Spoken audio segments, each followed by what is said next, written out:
நான் நீர்நிலை பாதுகாப்பு இயக்க நிறுவனர் அபுபக்கர் பேசுகிறேன். இன்றைக்கி நாங்கள் வந்திருக்கிற இடம் எந்த இடம் அப்படின்னா செல்லூர் குளமங்கலம் இணைப்பு சாலை. அந்த இணைப்பு சாலையில் பார்த்திங்கன்னா 4 மாதத்துக்கு முன்னாடி குடி தண்ணீருக்காக தோண்டினாங்க. இந்த தோண்டியப்பெல்லாம் 4 மாதம் அப்படியே இருக்குது. இன்னும் மூடலை வைக்கலை ஒரு விஷயம். அப்புறம் பார்த்திங்கன்னா இதில் தண்ணி திறந்து விடுறவர், அவர் பேர் கண்ணன் நினைக்கிறேன். ஆமாம், கண்ணன்.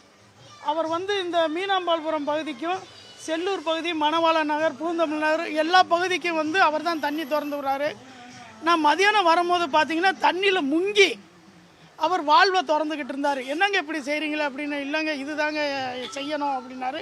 அவர் முங்குற அளவுக்கு இருந்தார். சரி, அதோட தண்ணி திறந்துக்கிட்டு மனசு கஷ்டமாக இருந்துச்சு. இங்கே மதுரை மாநகராட்சி இப்படி செய்யலாமா, இதில் ஏன்னு இருக்கிறாரு, அவர் பார்க்கணுமா இல்லையா, மாவட்ட நிர்வாகம் இதை பார்த்து இதை சரி பண்ணணும் ஒரு விஷயம்.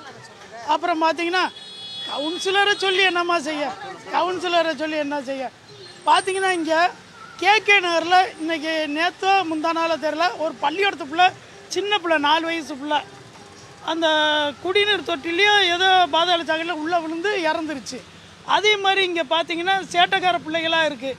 சின்ன பிள்ளைகளுக்கு என்ன தெரியும், இளங்கன்று பயம் அறியாத மாதிரி அந்த பிள்ளை தண்ணியில் விழுந்துச்சுன்னா என்ன ஆகும். இங்கே ஒரு சிறு குழந்தை, இதெல்லாம் பார்க்க மாட்டாங்க. இதை தான் நாம் மதியானம் இதை நான் அவர்கிட்ட சொல்லியிருந்தேன்.